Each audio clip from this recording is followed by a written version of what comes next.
The grandfather of American superhighways was born on this date in 1940, the Pennsylvania Turnpike.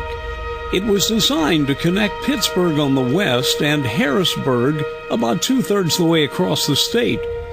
Initially, the road went close to but not into those cities, from Irwin, Pennsylvania near Pittsburgh to Carlisle near Harrisburg. Before the turnpike, drivers going east-west in Pennsylvania spent hours crossing mountains on hilly, winding roads. Some of them had grades up to 9%. Due to the sharp curves and steep grades, the roads were the scene of many accidents. Interstate trucking companies lobbied Pennsylvania to do something. Engineers proposed a 4-lane, limited-access road modeled after the German Autobahn. Much of the route had already been laid out and graded for what was to have been the Southern Penn Railroad. The railroad crews had already begun building 7 tunnels.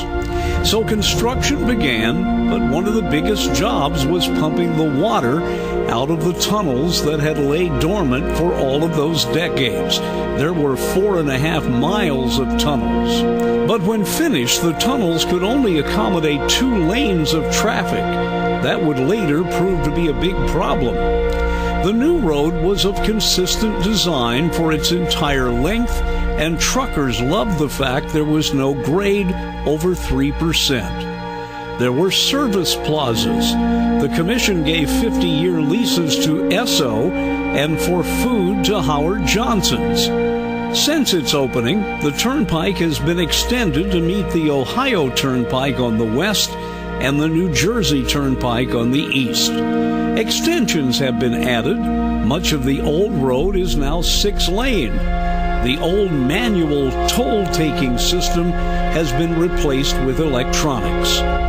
By the 50s, there was so much traffic that on long weekends there were bottleneck queues, with vehicles trying to funnel through the 2-lane tunnels.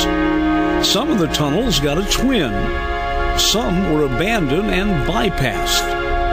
Hikers love to visit the old abandoned sections of the Pennsylvania Turnpike today. The road served as a kind of test case for the later design of the entire interstate system. I'm Dennis Daly.